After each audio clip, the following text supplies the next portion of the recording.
So eto guys 'no, ito yung energy ng swerte, success, tagumpay, mga bagong adventure pagdating sa kaperahan. Ibig sabihin nito merong dadating na bagong opportunities. Remember guys, sabi ko sa inyo kanina, bukas yung pintuan ng, oportunidad guys 'no, sa inyo. So itong mga opportunities na 'to guys, maaaring may kinalaman sa pera, so puwedeng trabaho, negosyo, salapi, investment, side hustles, whatever guys, kung ano man 'yan, puwedeng dumating na 'yan, sa buhay niyo. And ito yung magdadala ng swerte, success at tagumpay.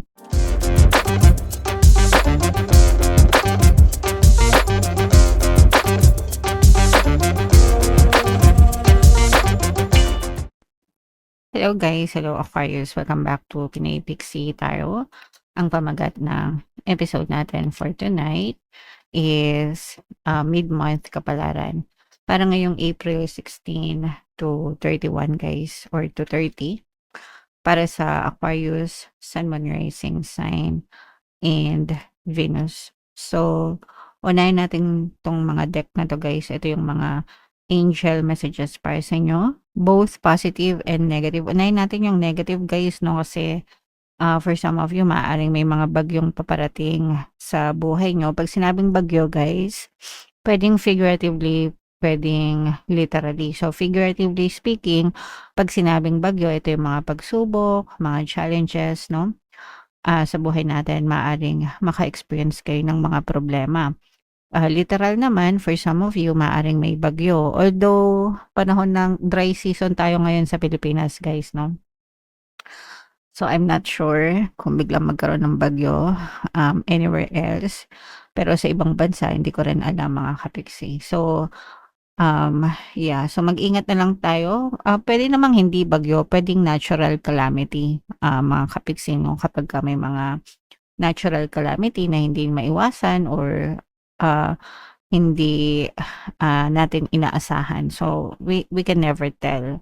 Pero maging handa na lang tayo guys sa mga pagsubok na yan or sa mga bagyo na yan or sa kuna mga katiksi. Okay? Pero you don't need to worry guys, no? Ito naman is maganda yung ating communication department, guys, no? So, for some of you, maganda yung connection nyo, communication nyo sa ibang tao, guys.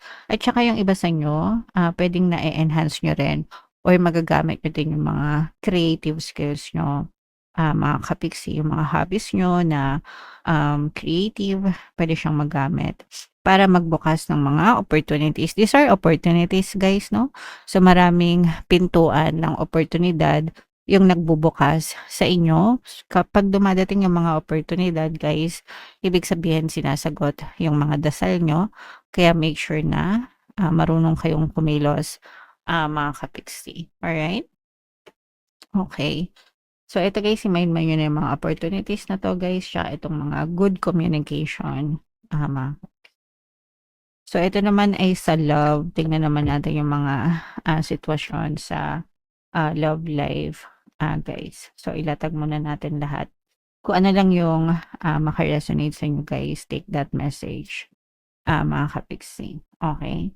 So, yung first message natin, ito, ibig sabihin nito, magaan lang yung relationship nyo, mga kapiksi. Pwedeng nagsisimula pa lang yung relationship nyo, no? Or pwedeng nade-develop pa lang din. Pwedeng bubot pa yung mga crush, admiration, situationship, yan. Nothing serious, hindi masyadong committed, guys.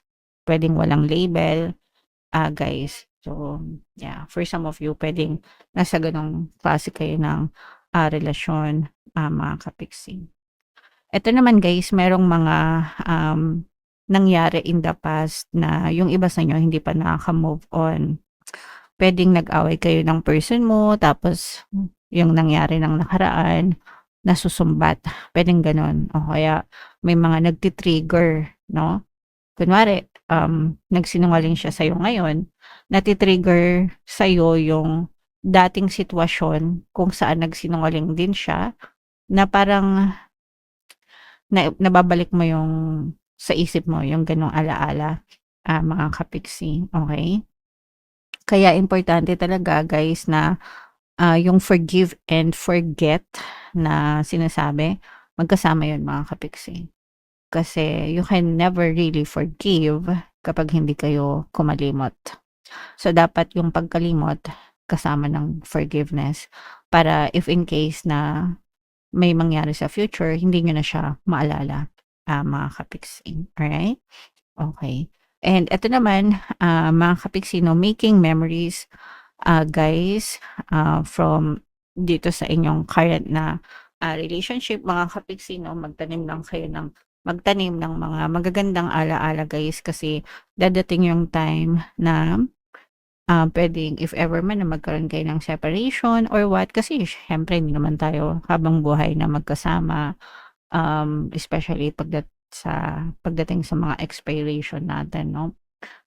It's either mauna tayo or mauna sila, 'di ba? At least meron tayong mga memories na babalik-balikan with our person, Aquarius. Alright. So, comment down below, Aquarius, if feeling niyo naka-resonate kayo diyan. And ito yung dating gagamitin natin guys, hanapin natin yung energy ng Aquarius. Habang sine-shuffle ko 'to guys, panoorin niyo muna yung, video natin regarding sa ating paano mag-manifest ng abundance video course. Kapiksi, sawa ka na ba sa mga struggles at hirap sa buhay mo? Masipag ka ba at masikap sa buhay ngunit hindi ka pa rin umaasenso? Ilang beses ka na bang nag-attempt mag-negosyo at mag-invest pero palagi ka pa rin nalulugi?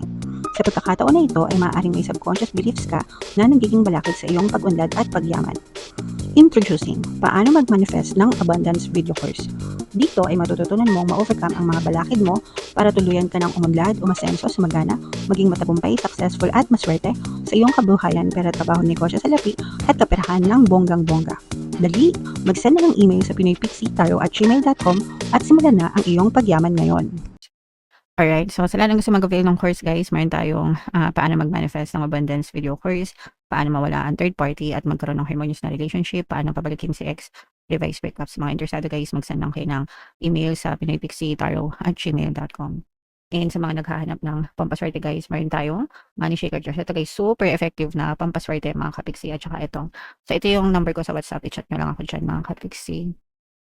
And ito guys, wag na kayong magpahuli, no? Kasi dumadami na talaga yung success dyan, as in, pinopost ko yung success story sa Facebook tsaka dito sa YouTube. So, wag na kayong magpahuli, guys. Aquarius, kayo ay represent ng King of Swords. This is both negative and positive mga kapiksi. Ang nakikita natin sa negative guys is mga conflict, no? You can have a conflict with another person. Fire sign energy, Aries, Leo, Sagittarius. Ito guys, ibig sabihin nito, wag kayong masyadong mainit.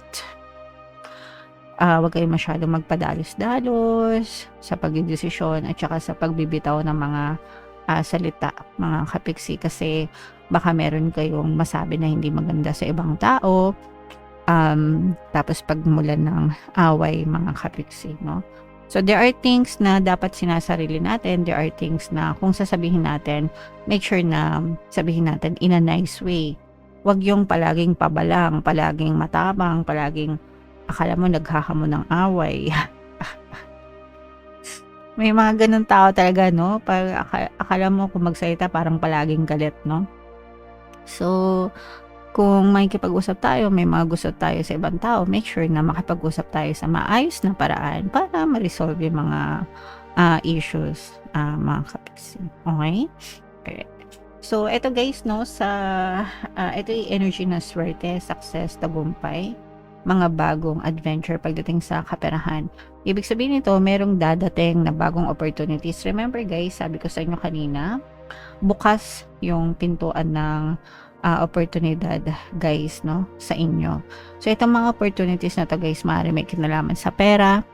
So pwedeng trabaho, negosyo, salapi, investment, side hustles, whatever guys, kung ano man yan, pwedeng dumating na yan sa buhay nyo.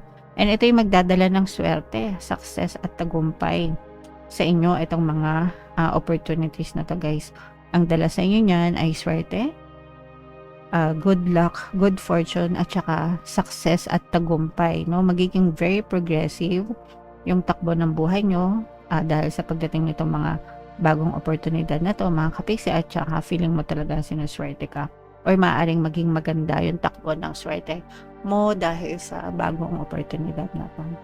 So this is something na wag nyong tawag dito, sayangin, no? Sabi ko nga sa inyo, kapag may oportunidad na dumadating, ibig sabihin sinasagot na universe yung mga dasal mo. So kung nagdadasal ka na sana swertehin ka, kung nagdadasal ka na sana magtagumpay ka, ito yung sagot sa'yo. Kaya dapat marunong kang kumilos, wag kang tatamad-tamad. Hindi pwedeng nagdadasal kayo tapos ubod naman kayo ng tamad, mga kapiksi. Hindi pwedeng nagdadasal kayo tapos ubod naman kayo ng nega. Hindi ganun, guys, no? So make sure na kapag nagdadasal kayo, masipag din kayo, no? At saka marunong kayong kumilos para hindi kayo mapag-iwanan nitong mga swerte na to at itong mga tagumpay na to, mga kapiksi. Alright? Okay, and yun nga, no? For some of you, magtanim ng mga magagandang memories, alaala pagdating sa relationship, mga kapiksi, habang maayos pa yung inyong relasyon, guys. Okay? Alright. So, what else? Tingnan pa natin, mga kapiksi. So, ito, guys, for some of you, wow. So, this is both positive and negative. Yung nakikita natin sa positive, guys, is for some of you, this is brand new beginning pagdating sa relationship, mga kapiksi. Maaring makilala mo ang iyong divine match, guys. Pag sinabing divine match, siya talaga yung person na nakalaan para sa'yo, galing kay universe. Ito, magre-resonate ito sa mga kapiksi natin na single and nagdadasal ng relationship, no? So, importante talaga na pinagdadasal yung relasyon, guys, para sa tamang tao at sa tamang relasyon kayo mapunta. And for some of you, yan talaga yung ibibigay sa inyo ng may kapal. So, swertihin din kayo sa mga relationship nyo, mga kapiksi. Okay? Alright? And yung iba naman, guys, ito naman ay babala, no? Kasi maaari kayong umiwas kayo sa mga politika, sa mga gulo, guys, kasi baka matrap kayo. Matrap kayo tapos maaring mag-backfire ito sa inyo. Parang mahulog ba kayo sa bitag, ganyan, lalo na yung mga GC na yan sa trabaho, tapos meron kayong mga binabadmouth, no? Na mga kasamahan nyo sa trabaho, no? Baka mag-backfire yan sa inyo. Syempre, makarma kayo dyan dahil masamang gawain yan. So, baka mag-backfire yan sa inyo, mga kapiksi. Kaya umiwas kayo sa mga ganyang gawain, no? Yung mga naninira ng ibang tao.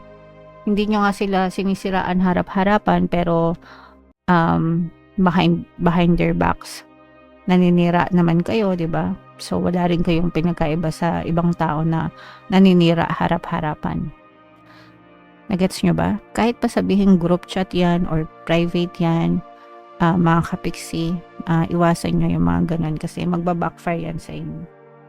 Guys, okay? So, sino dyan? Sino sa inyo yung mga guilty? Comment down below kung guilty kayo, kung meron kayong pinachichismisan sa mga trabaho nyo, guys. Okay? Alright. So, yeah. Comment down below, mga kapiksi, panatilihin ang pagkakaroon ng mabuting puso, guys, para hindi kayo makarma. So, comment down below. Ito, guys, imayin-mayin nyo na itong mga swerte na to, tagumpay, success, mga bagong opportunities. Comment nyo na sa comment section, mga kapiksi. For more tarot readings, ito yung playlist nyo. Ito naman yung ating success stories ng paano mag-manifest ng abundance video course. Panoorin itong video natin, guys, about money shaker jars. Thank you for liking, sharing, and subscribing. See you next time, guys. I love you all. Have a nice day. Bye-bye.